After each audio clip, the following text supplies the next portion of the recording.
Você sempre quis ser empresária? Porque a gente não conseguia montar quiosque porque ele fazia cheiro. Qual que você acha que foi o maior risco que você tomou? No começo, a gente ia com quiosque para tudo que era coisa. A Nut Bavarian depende mais do produto ou da experiência? Olá, seja muito bem-vindo, eu sou o Doni Denúcio e esse é o Talk Invest News, o podcast do Invest News sobre negócios. Olha, você pode até não se lembrar da marca, mas dificilmente vai esquecer o cheirinho de caramelo e canela que já sentiu em algum shopping ou aeroporto. Obra da nossa entrevistada de hoje. Olha só quem é ela. Fundadora e CEO da Nut Bavarian, Adriana apostou na venda de nuts glaciadas em quiosques e construiu um império que hoje leva sabor ao paladar de consumidores em 170 unidades e mais de 1.000 pontos de revenda. Só a rede de franquias consome por dia mais de 1 tonelada de castanhas. A Nut Bavarian recebe há 18 anos consecutivos o selo de excelência em franchising pela ABF, a poderosa Associação Brasileira de Franchising, da qual a Adriana é hoje vice-presidente. Adriana, que prazer ter você aqui. Muito obrigado por aceitar nossa... Prazer é meu. Bater esse papo aqui. Muito obrigado por aceitar o nosso convite. Muito obrigada, eu que agradeço. Bom, já veio trazendo sabor aqui, trouxe Opa. aqui um pouquinho de Nut Bavarian que estará trazendo Para deixar a nossa conversa aqui, né? mais gostosa. Mais gostosa Doni. e mais doce. Isso Então aí. estaremos aqui consumindo. Muito obrigado. Adriana, para começar eu queria saber o seguinte. Você sempre quis ser empresária? Você sempre quis ser empreendedora? Olha, eu acho que sim, viu?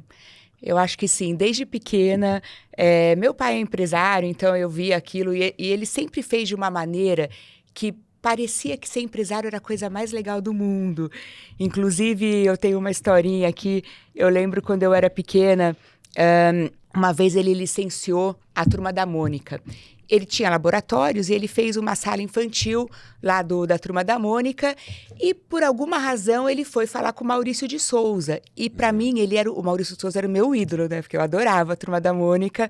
E quando eu vi aquilo, eu falei, gente, que legal! Quando eu crescer, eu quero ser empresária para poder conhecer o Maurício de Souza.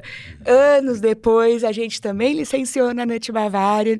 E aí, finalmente, eu fiquei tão emocionada com o Maurício de Souza segurando nossos produtos da Nut com a Turma da Mônica.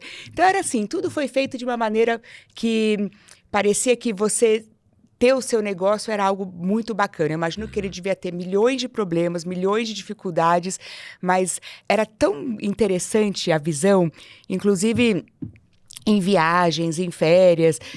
Ele estava sempre olhando tudo o que acontecia em volta. Nos próprios parques da Disney, a gente foi para a Disney uma vez quando eu tinha acho que uns 15, 16 anos, e eu lembro que ele entrou numa fila, foi logo que inaugurou um parque que hoje é o Hollywood Studios, mas na época era o MGM, a gente estava na fila ali para comprar um sanduíche, e ele olhou que a menina do caixa, ele fez o pedido, ela lançou o pedido e saiu lá dentro uma folhinha, hoje isso é tão normal, né, mas naquela época não era, saiu uma folhinha lá dentro, que a pessoa pegou, leu o que era e fez o sanduíche. Na hora ele já entrou em contato com o pessoal da empresa dele e meses depois, ele tinha colocado aquilo ali dentro. Então, era aquela visão de você olhar as coisas de uma maneira interessante e tentar trazer sempre de uma maneira gostosa, até meio lúdica, né?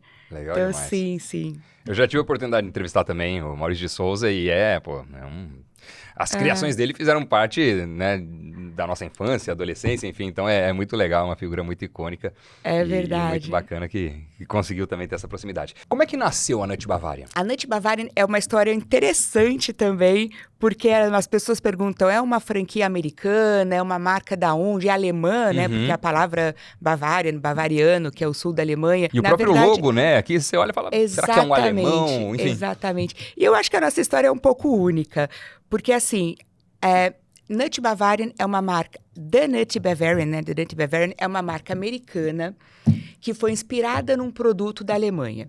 Então, o John Mountain, ele era um executivo de uma empresa americana, foi para a Alemanha, conheceu as nuts ali, levou para os Estados Unidos e montou um quiosque, inclusive no Universal Studios. Você vê que Orlando está girando ali em torno, né? E montou um quiosque lá, era um quiosque com equipamento elétrico, a gás que ele trouxe da Alemanha.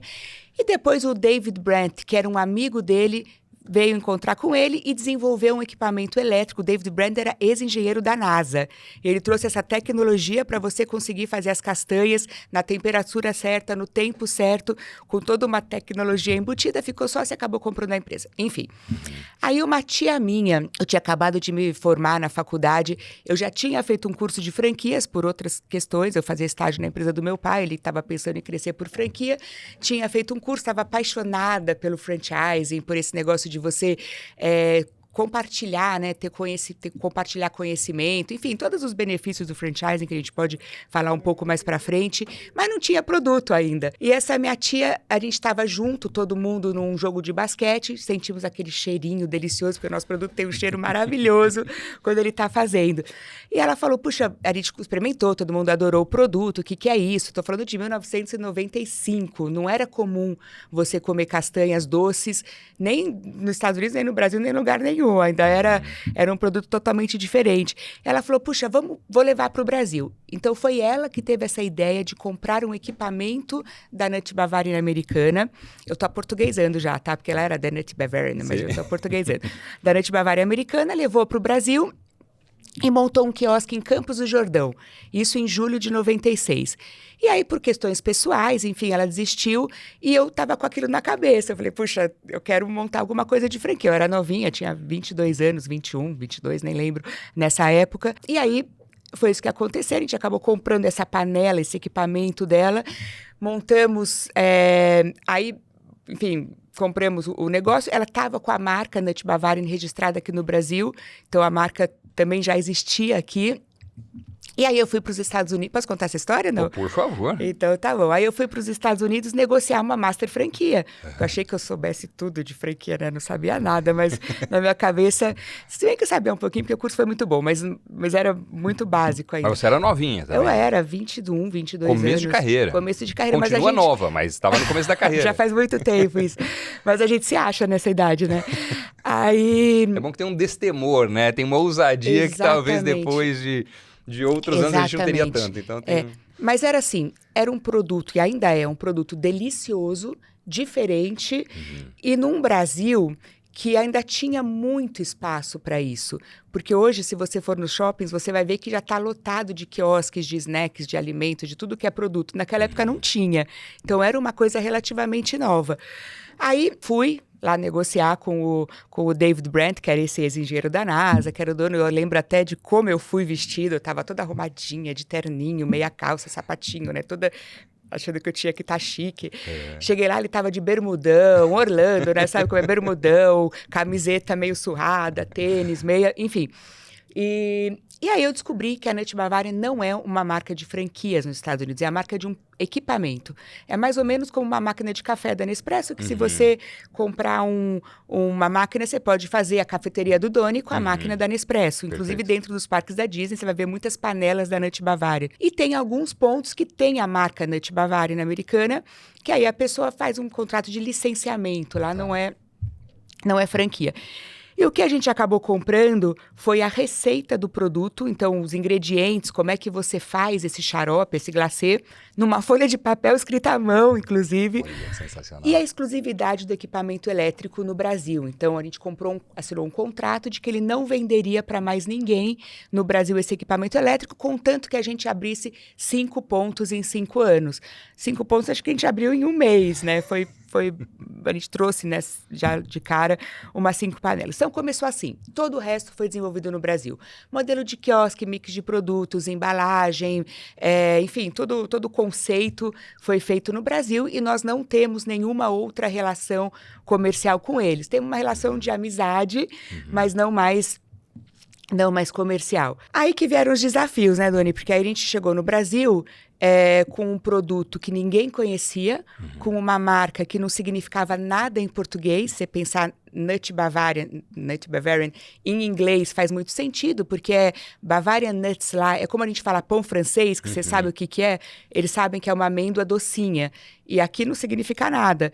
E nut é aquela brincadeira das castanhas com o maluco, doido, que também no Brasil não significa nada. Então a gente quebrou um pouco a cabeça, mas a gente tinha a grande vantagem do cheiro, que atraía as pessoas. Cheiro, degustação, a gente sempre trabalhou com todos os sentidos do produto. Foi muito bom no começo, o cheiro, mas foi muito difícil também, porque a gente não conseguia montar quiosque porque ele fazia cheiro. Então, você mesmo. montava Porque no shopping e eles te cheiro expulsavam. que eu nunca soube exatamente do que era, eu sabia que era da castanha que estava lá, daquela marca e tal. O cheiro é aquilo que eu falei no começo, é caramelo e canela que dá aquele aroma. Mas ele é o processo de torrar o caramelo com as nuts, ele é uma mistura de tudo, não é um cheiro que a gente coloca proposital, que muita gente pergunta.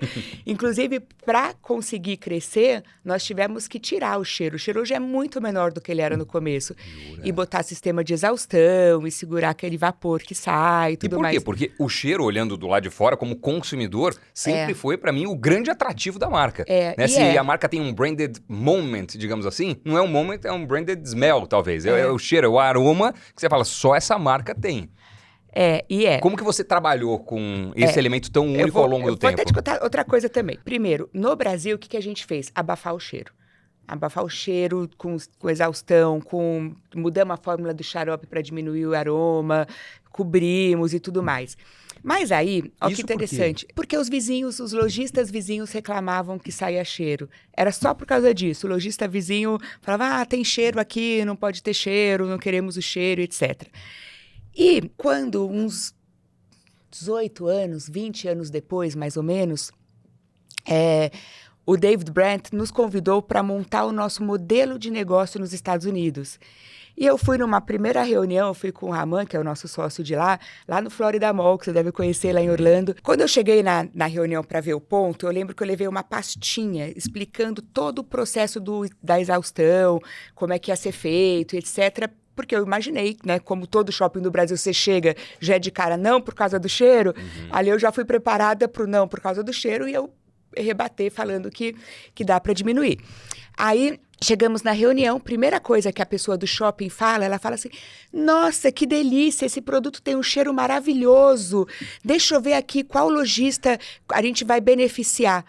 Aí eu falei, como assim? Tipo, eu não estava acostumada com aquilo.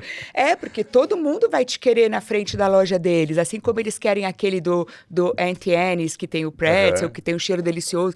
Ela falou, eles brigam para ficar na frente de quem tem cheiro. Aí eu falei, por quê? Porque atrai o cliente, né? O cliente está passando, ele vai seguir o cheiro e vai chegar na frente da loja dele. Aí eu falei, tá aí um argumento que eu nunca tinha usado.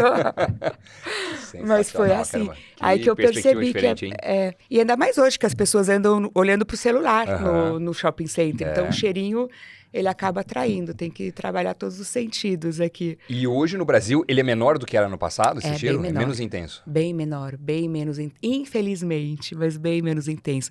Tem alguns pontos que deixam a gente fazer cheiro, nos pontos mais abertos. A gente está, por exemplo, no Parque do Ibirapuera, a gente está lá no bondinho do Pão de Açúcar, que são espaços que não são fechados, então lá a gente pode fazer bastante cheiro. E, Adriana, qual foi a decisão mais importante quando você olha no retrovisor para passar de uma unidade em Campos do Jordão em 1996 para 170 unidades agora? Olha, Doni, a gente demorou para chegar nesse número, tá? Porque assim, quando a gente fala de franchising, era uma coisa que estava na minha cabeça desde o começo. É muita responsabilidade. Você está lidando com a vida de outras pessoas, com o dinheiro daquelas outras pessoas. Então, nossa intenção nunca foi abrir por abrir. Sempre foi, vamos estudar muito bem o ponto, a localização. Tem que ter aquelas 3 características, tem que ter o franqueado certo, com o perfil certo. E não que ele não seja uma boa pessoa, mas às vezes ele não tem o perfil para o teu negócio, não se adequa àquilo, né? Tem que estar com um ponto, com um fluxo bom, com a quantidade de pessoas boas, que tem o poder aquisitivo para o teu produto, porque o nosso produto ele é relativamente caro. Hoje já não é mais, mas no começo castanhas, né, elas eram bem mais caras. E aí a conta tem que fechar.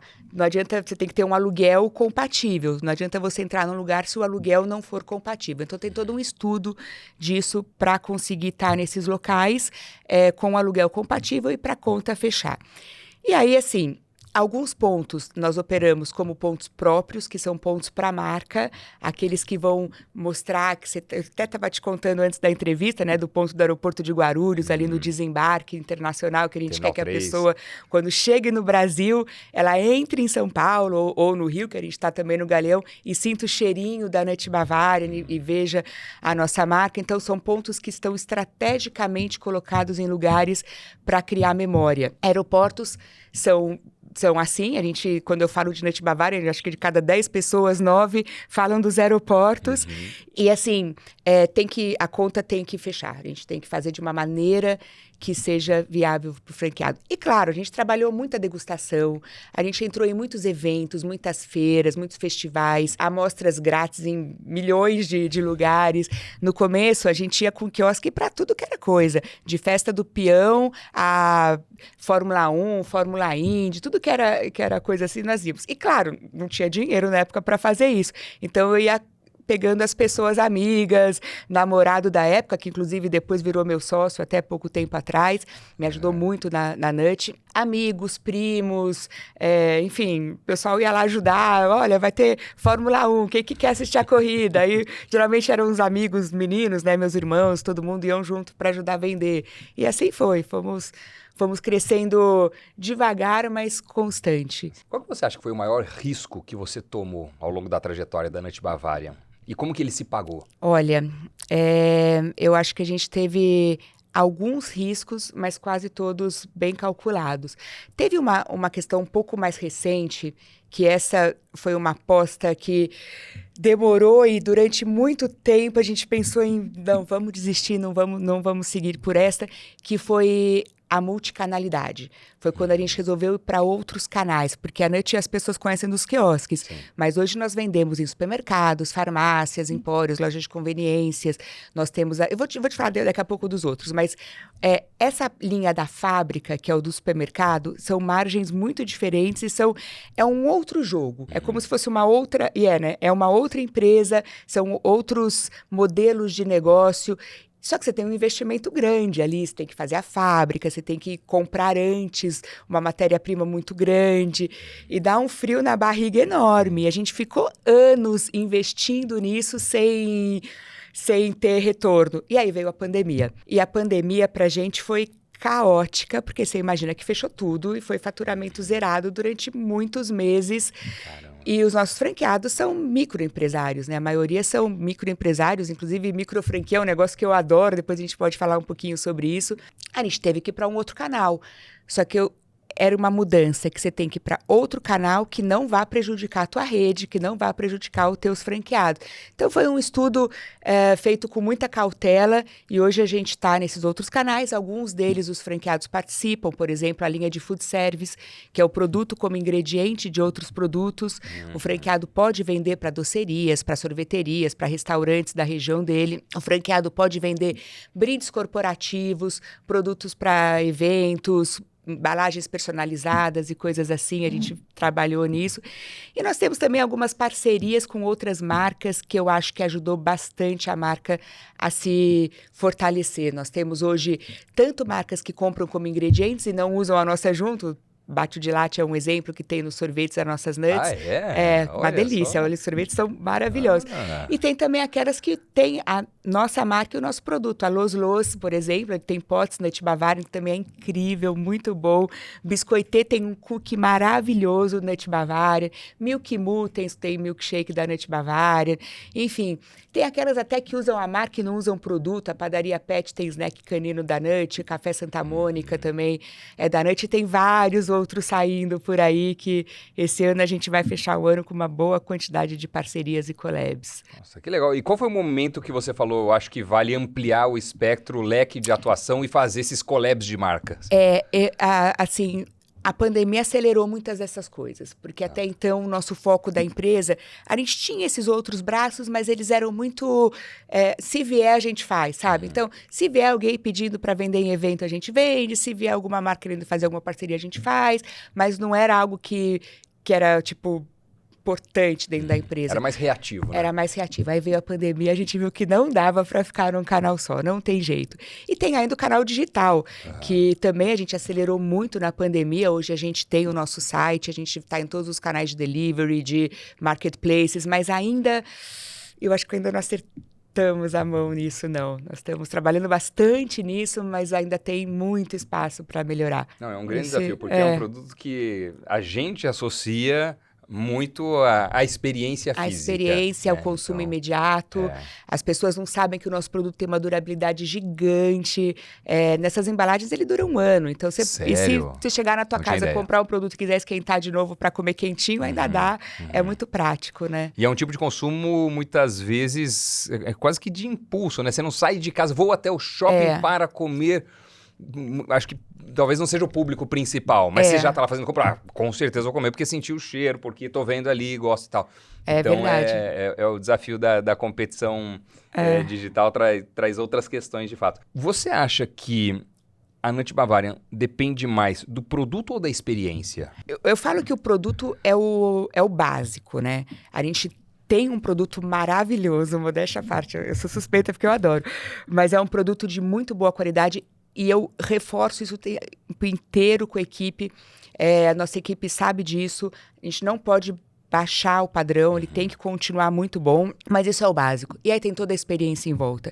É o cheirinho, é a degustação, é o quiosque, de tempos em tempos, a gente reforma o quiosque inteiro, muda a cara dele, porque quando você tem um quiosque no meio de um corredor, você vira paisagem. Se você não renovar, você acaba, né, a pessoa deixa de olhar. Então, tem toda essa experiência, assim, e ligar também o produto a momentos gostosos. Então, esses pontos estratégicos que eu te falei são para isso, são para que a pessoa ligue aquela coisa de, puxa, eu tô de férias, eu tô aqui viajando, eu vou comer a Nut Bavarian, eu tô num parque, como eu te falei, estamos no Parque do Ibirapuera, estou lá correndo, quero comer Nut Bavarian. E o treinamento da equipe também é algo que a gente trabalha muito para que tenha. A gente tem milhões de materiais de treinamento, cursos, lives com as equipes dos franqueados todas, assim, de tempos em tempos, para que o pessoal atenda da melhor maneira possível também. Como é que você equilibra a necessidade de inovar com a necessidade de manter a tradição e a identidade da marca? Ótima essa pergunta, eu adorei, porque é exatamente isso que a gente colocou lá na Nut como princípio. Toda vez que a gente vai desenhar o que é a Nut Bavarian, o que ela representa para você, bem ou mal, é uma marca que já tem 28 anos. Como eu falei, comecei com 22, estou com 50, então já faz bastante tempo. E ela traz aquela memória sentimental, sabe? A gente escuta muita gente falando, puxa, meu pai adora e compra sempre, eu levo sempre para minha mãe. Eu escuto muito isso de pessoas que compram para outras que elas gostam. Eu passo no aeroporto, eu tenho sempre que pegar para minha filha. Então tem uma memória afetiva grande. A gente trabalha muito também com a parte infantil, com licenciamento de personagens, que também vai trazendo aquele público que cresceu com a marca, né? E agora já sabe o que é. E, ao mesmo tempo, a gente tem muita tecnologia embutida. É até engraçado, porque a minha equipe, enfim, a gente sempre participa desses eventos de inovação. E, se você for ver, numa empresa que tem eu até brinco, né? Uma barraquinha, um quiosque de vender castanha, amendoim, a quantidade de sistemas que a gente tem lá dentro, para tudo que é coisa, eu estava contando outro dia, dá quase uns 10. E para um negócio que é relativamente, né, pequeno. Mas a tecnologia ela tem que estar meio que por trás. O que a gente quer passar como experiência é aquela parte um pouco mais nostálgica, afetiva e gostosa. E tem um outro ponto também, que ele serve para os dois lados. O nosso produto, ele é uma delícia e ele é extremamente nutritivo, mas ele tem um pouco de açúcar. Então, ele é um nutritivo que não é para quem quer emagrecer, mas é para quem quer comer alguma coisa com valor nutritivo grande, mas que seja gostosa. Você vai... tô com vontade de comer uma coisa gostosa. O que eu vou comer? Putz, eu vou comer alguma coisa que é frita, que é uma bomba calórica, que não tem nenhum valor nutritivo, eu vou comer uma castanha. A ideia é pegar esse público. Então, não é nem ir pro saudável totalmente fitness, mas é tentar pegar esses dois lados. Eu acho que a gente tem conseguido. E, aliás, a amêndoa é o alimento natural mais nutritivo do mundo. Isso é pesquisa real. Fala um pouco acho que do business, de franquia. Dá uma ideia de valores. Para quem está assistindo e tem interesse, fala, quero virar um franqueado. Quanto custa abrir uma unidade da Nut Bavarian e em quanto tempo a pessoa recupera o investimento? O tempo de recuperação, de quanto tempo você recupera o investimento, depende muito de onde você vai pôr, né? Como eu te falei, nós temos pontos em lugares super diferentes, com faturamentos muito diferentes.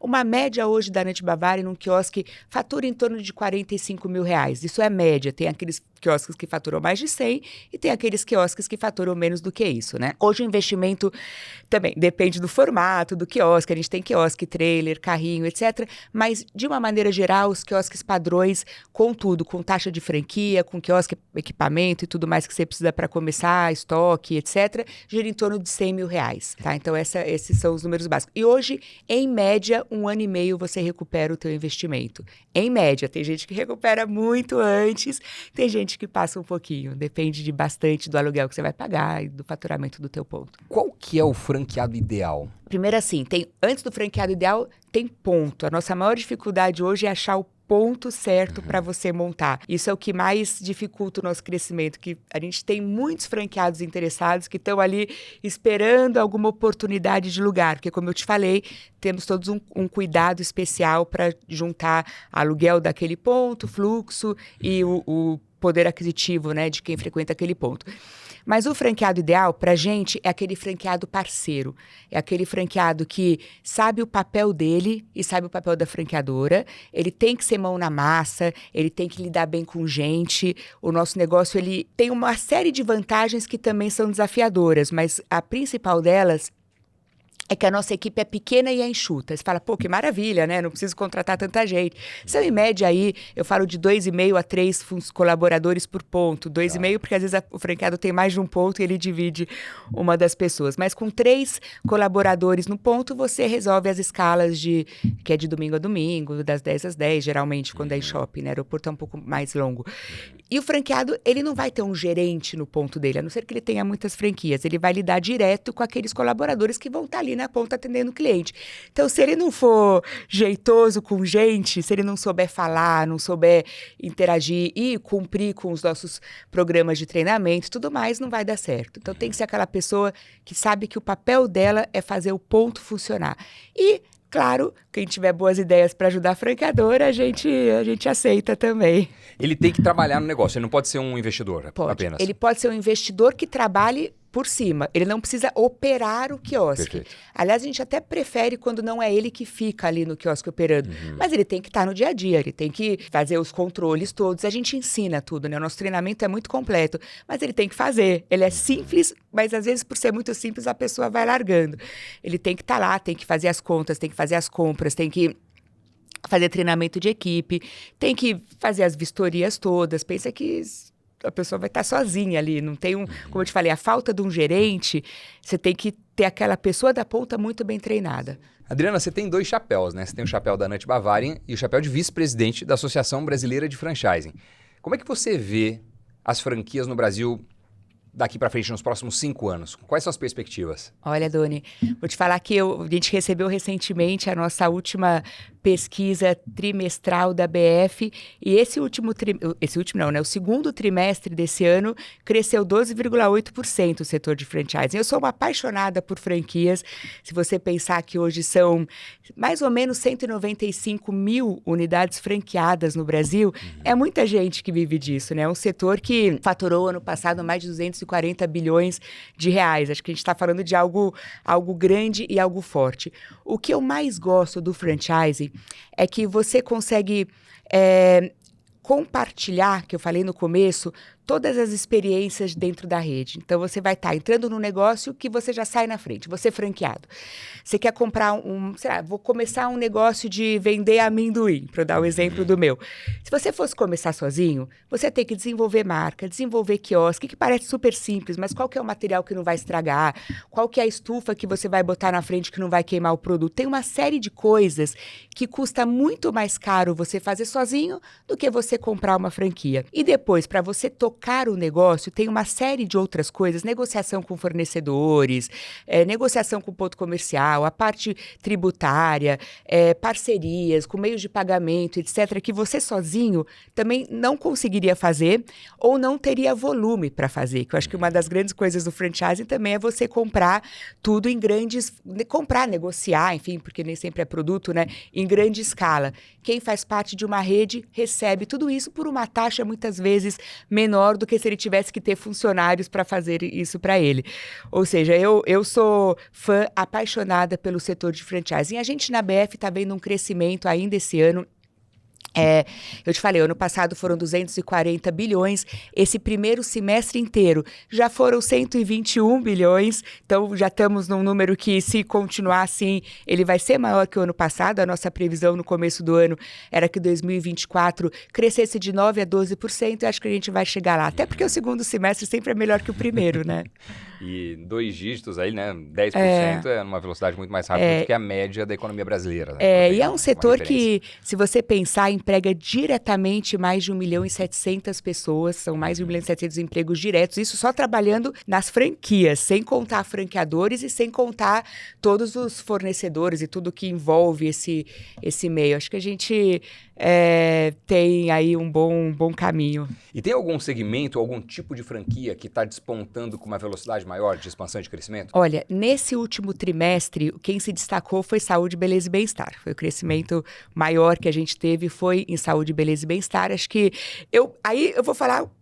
tá? Vou tirar o chapéu ABF e botar o chapéu Adriana, não é nem Nath Bavário. Eu acredito muito que isso tem a ver com a parte do mundo digital, de reuniões online, porque a gente fica se olhando quando você fala. Antes a gente não se olhava, agora você faz a reunião se olhando ali na tela e todo mundo quer se cuidar mais.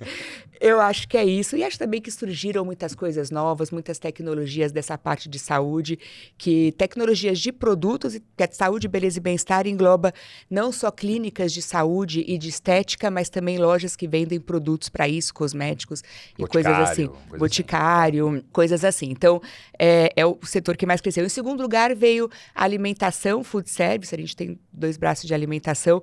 O food service, ele sempre é referência. E o food, a gente juntou o delivery, que era muito menor antes da pandemia, ele se consolidou, então agora você soma o delivery com a volta ao presencial dos restaurantes e tudo mais. Então ele também está forte.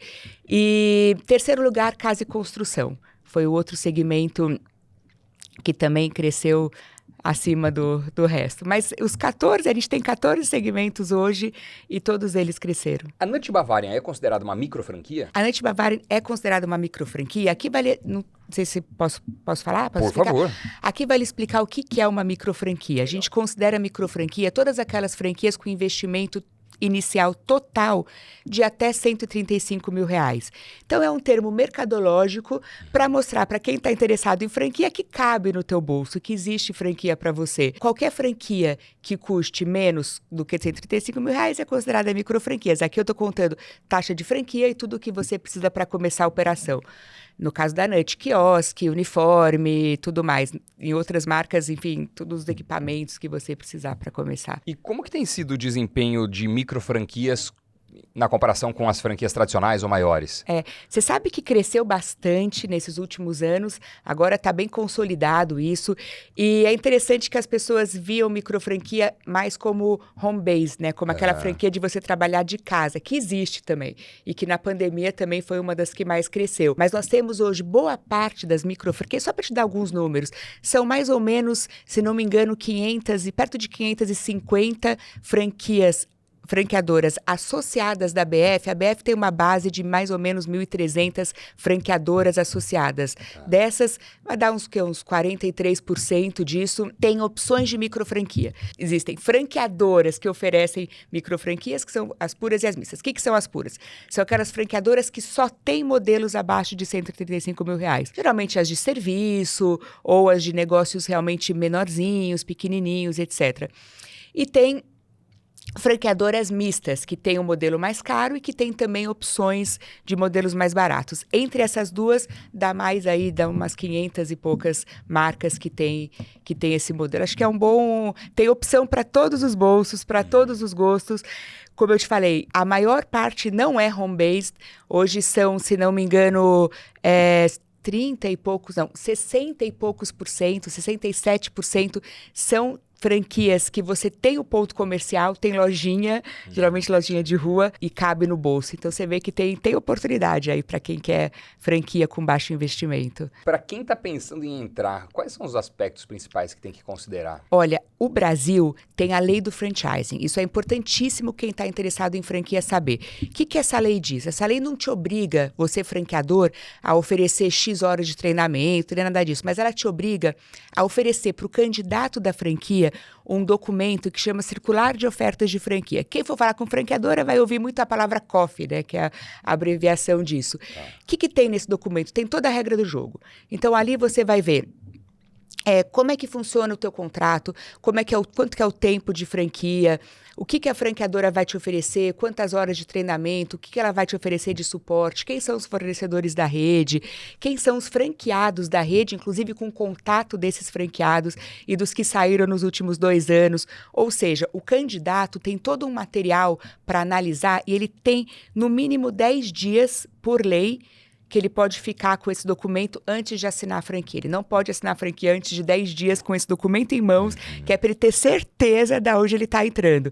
Ou seja, é uma transparência que, se ele fizer a lição de casa dele, né, ele corre menos riscos de dar errado. Claro que franquia não é uma garantia de sucesso. Você tem que analisar um monte de coisa, mas aí vai do empresário olhar aquele documento, tirar as dúvidas, falar com os franqueados. Para mim, o ponto principal é esse. Liga para os franqueados da rede, pergunta como que é, até perguntas básicas, sabe? Não é só a franqueadora te entrega isso, aquilo, não. É qual que é o teu papel franqueado nisso? Você acorda e você faz o quê? Quantas horas você precisa se dedicar para o negócio? Porque muitas vezes você acha o negócio maravilhoso, sei lá, eu adoro Nut Bavarian, puxa, adoro, o quiosque é fácil, é simples, é enxuto. Só que se eu abrir no shopping, pode dar um problema no domingo à tarde. E geralmente os problemas dão bem nesses horários, né? Pode acontecer de eu ter que sair da minha casa num domingo de noite, domingo fecha mais cedo, mas num sábado às 9 da noite e ter que resolver um problema. Eu estou disposto a isso? Então ele tem que conhecer quais são as questões de cada uma das franquias e o que aquela franquia vai exigir do franqueado, qual que vai ser o papel do franqueado na jogada. Essa é a primeira coisa. Segunda coisa, não coloca tudo que você tem no negócio. Então, se você está vendo uma micro franquia, por exemplo, está lá falando que investimento total vai ser de 40 mil reais ou 50 mil reais. Acho que hoje a média de micro franquia está em torno de 50 mil reais, tá?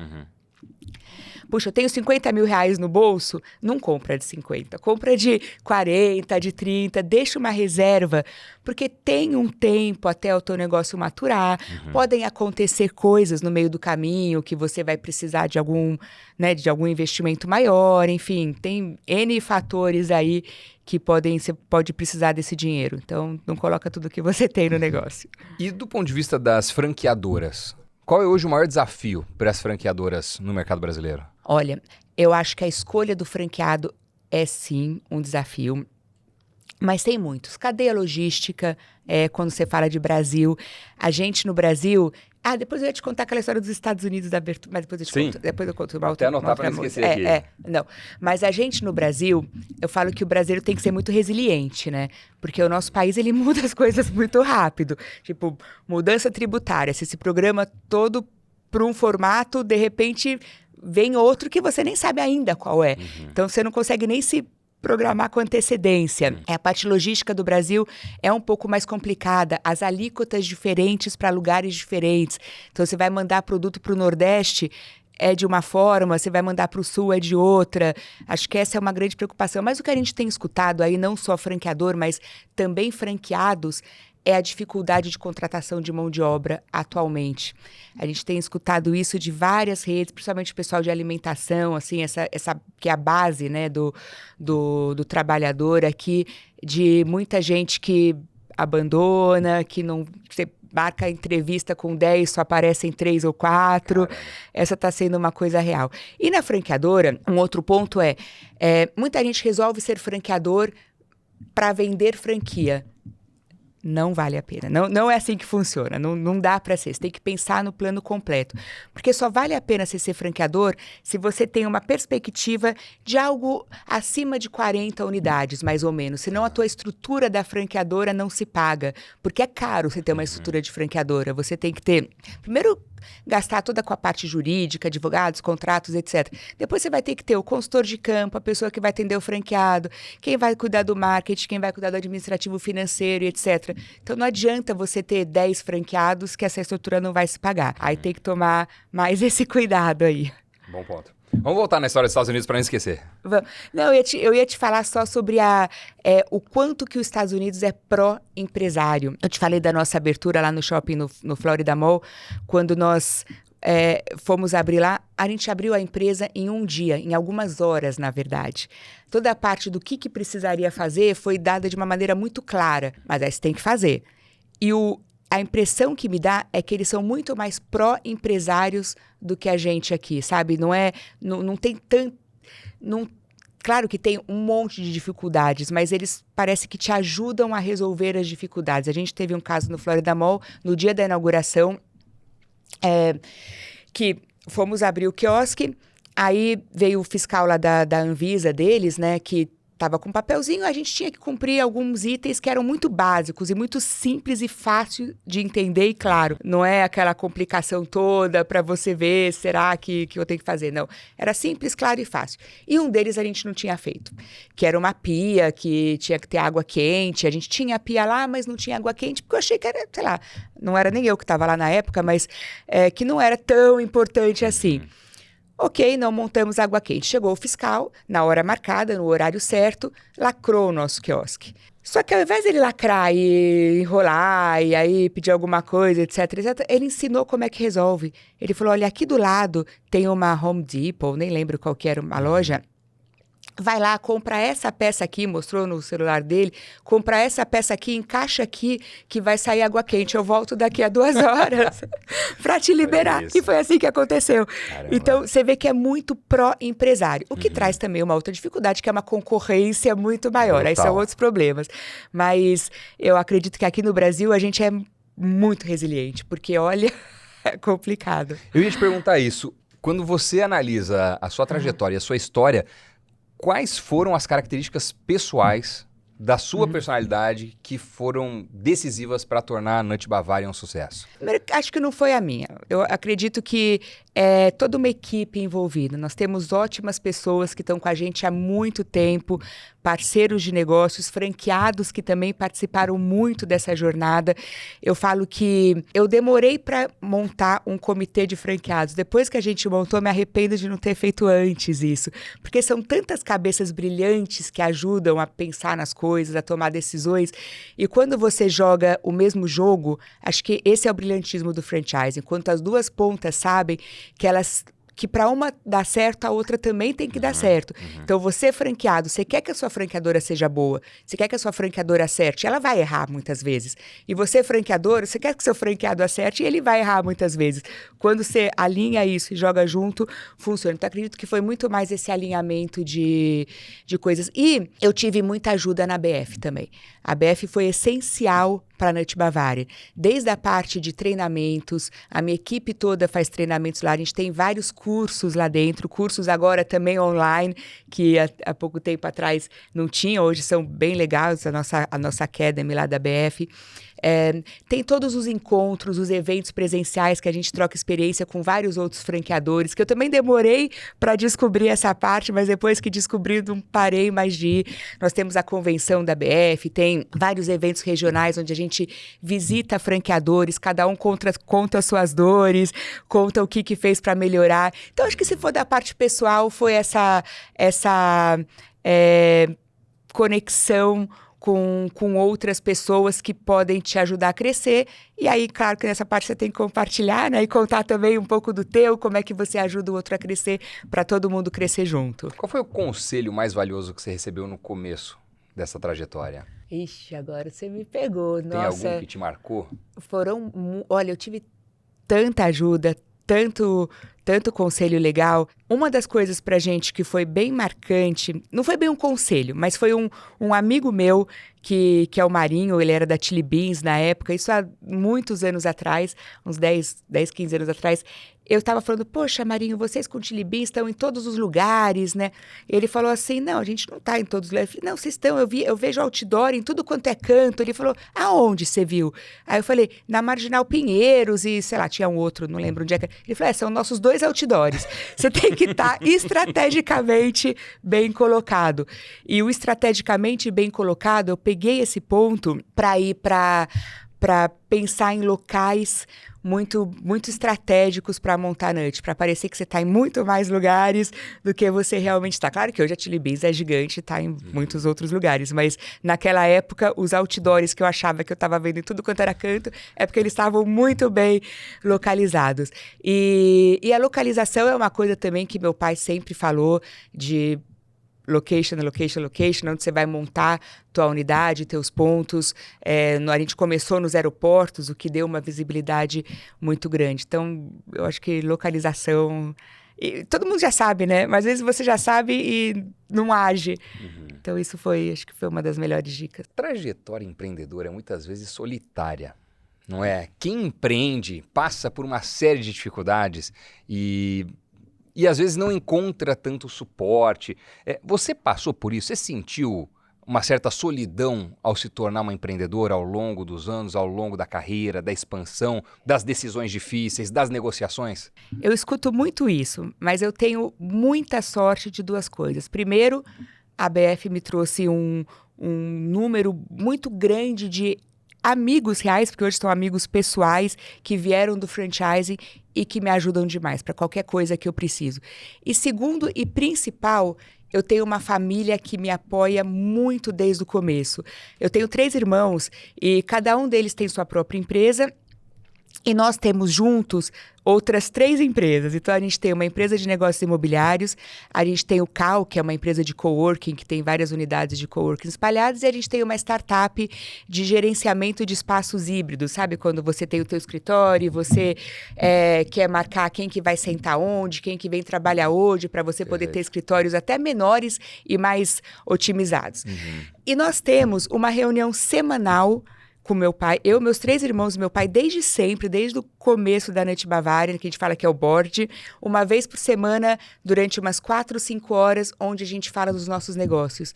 Então, cada um fala do seu, aí tem dias que é só de um, tem dias que é só do outro, tem dias que é das empresas compartilhadas, e a gente se ajuda muito. Então, aí um ajuda o outro com contatos, com dicas. É o nosso conselho mesmo, formado por pessoas que a gente se gosta muito, né? Então, se ajuda demais. Eu tive essa sorte. Teve algum erro que custou caro para você?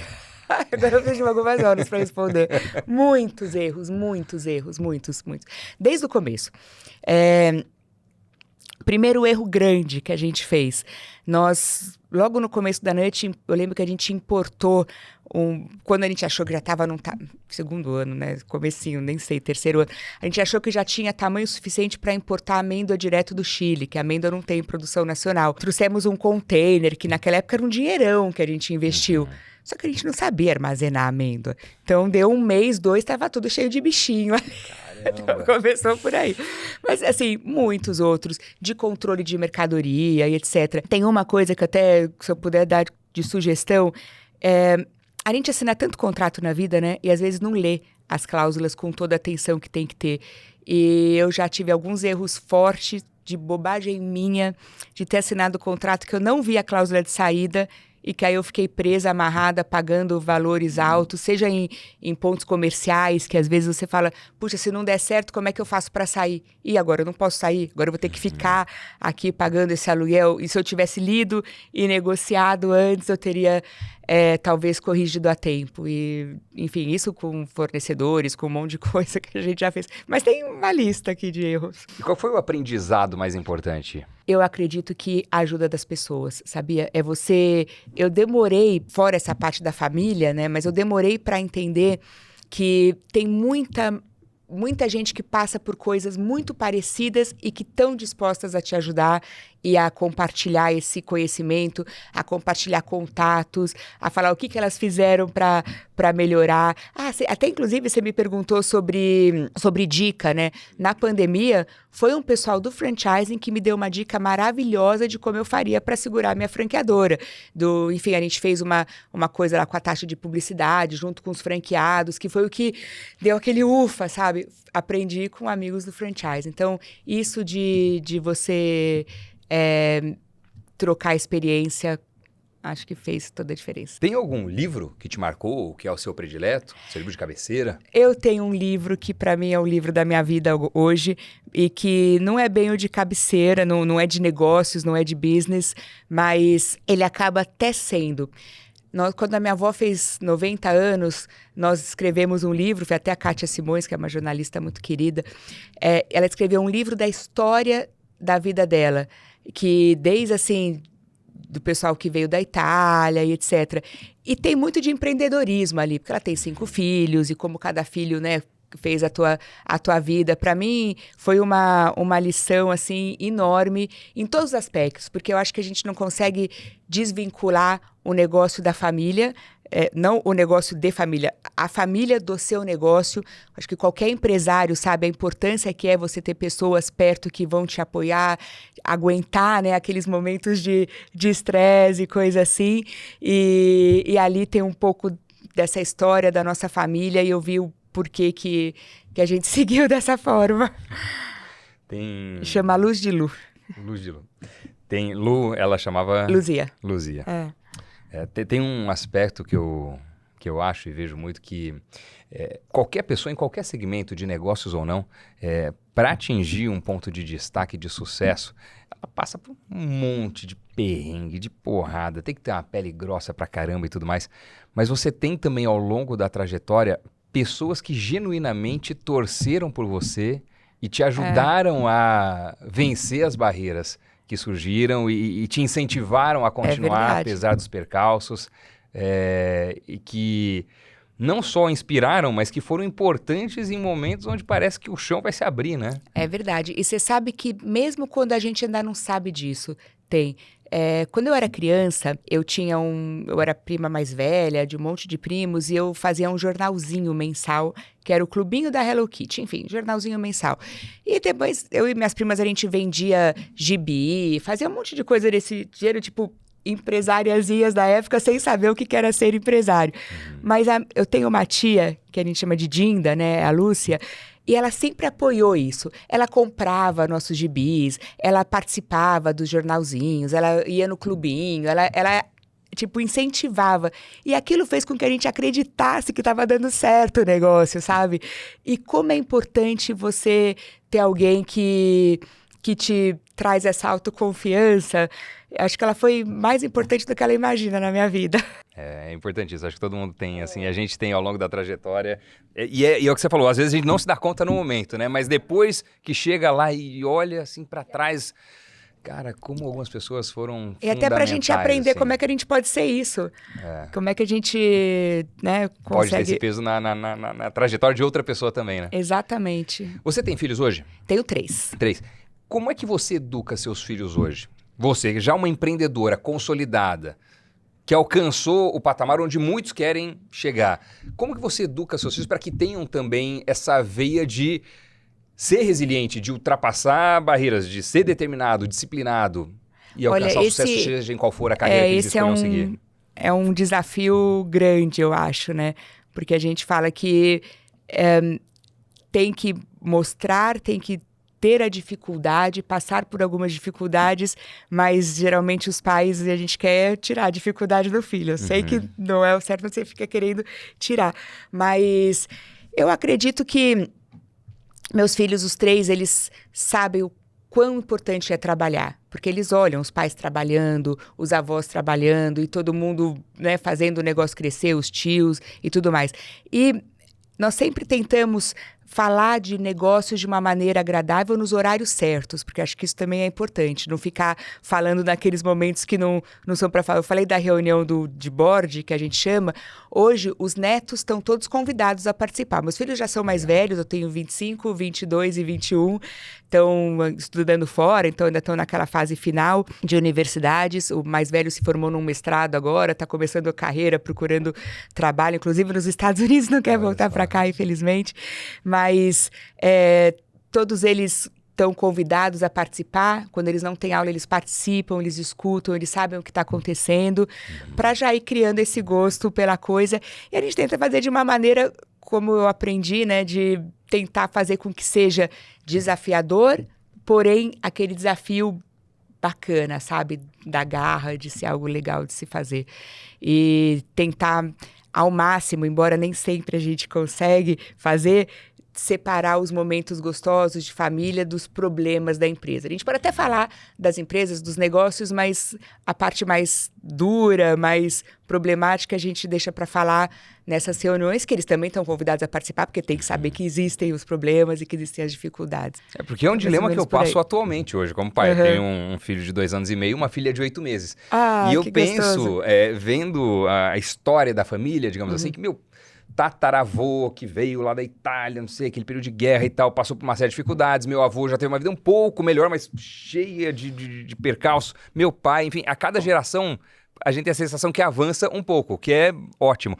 Mas eu, quando nasci, meus pais argentinos, vindo de um período de ditadura na Argentina, sem ter qualquer recurso no Brasil, venderam um bichinho de pelúcia na Praça da República, caldo de cana na beira da estrada, pipoca na frente da igreja.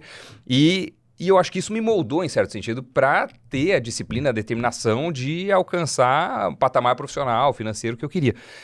Mas eu passo hoje não digo dificuldade, mas tenho essa questão, esse dilema de como passar isso para o filho, que já não nasce numa condição assim de dificuldade, de restrição financeira e tudo mais. Eu confesso que eu penso isso toda hora.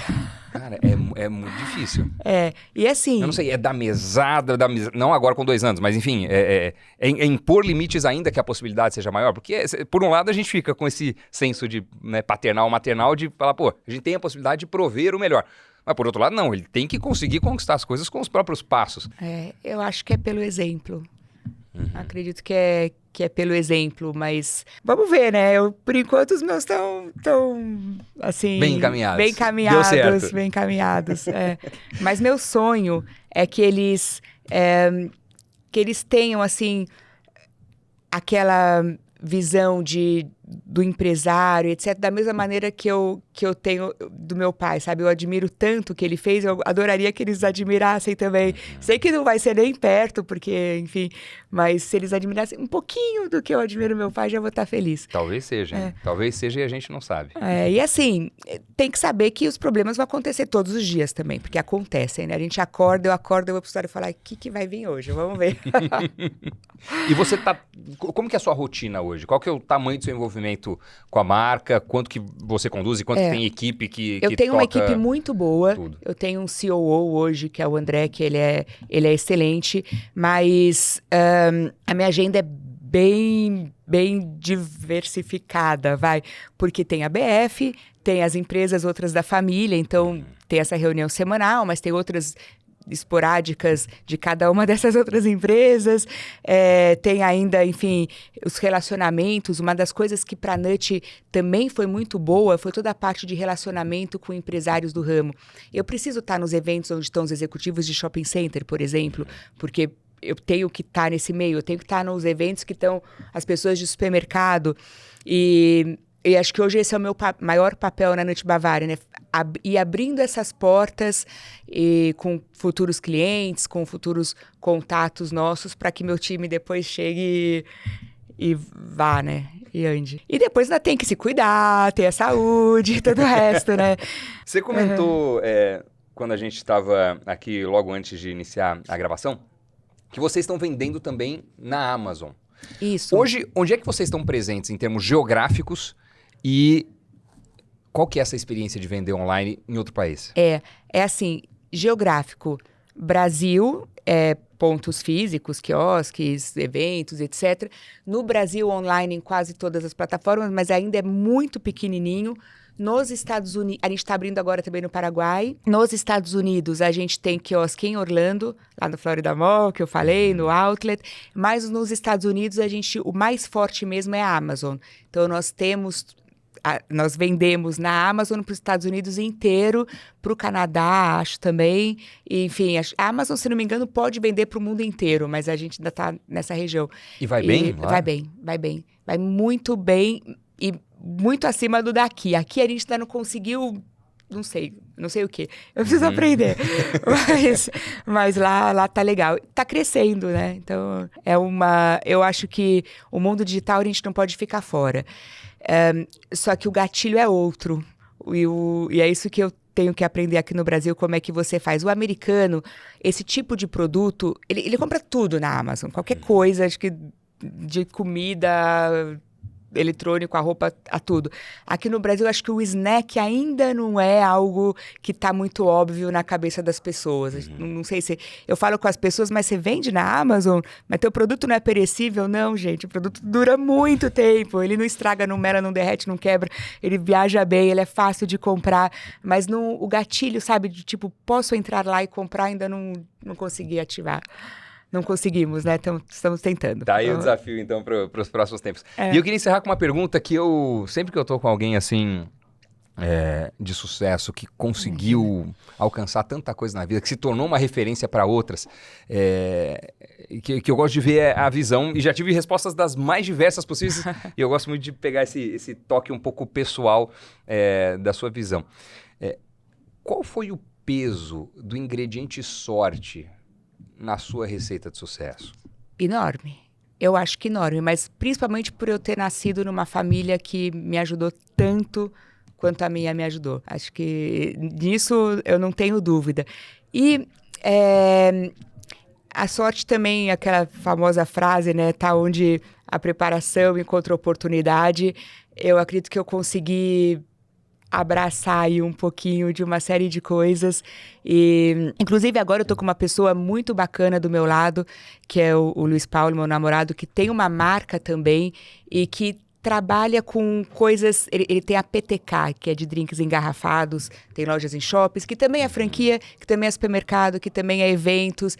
E a gente acabou se completando até na parte de negócios, porque tem um monte de coisas que eu sabia e ele não, e aí eu levei para ele, e várias coisas que ele sabia e eu não, e tá me ajudando demais. Eu acredito que eu sou muito sortuda mesmo, em vários aspectos. Adriana Auriemmo, muito obrigado por essa conversa, por essa entrevista. Agradeço. Foi um prazer conhecer um pouco mais da sua trajetória, da história, da sua visão de negócios, enfim, adorei mesmo. Obrigado, viu? Opa, o prazer foi meu, muito bom, obrigada. E muito obrigado a você que nos acompanhou até o finalzinho do Talk Invest News. A gente se encontra no próximo episódio. Tchau!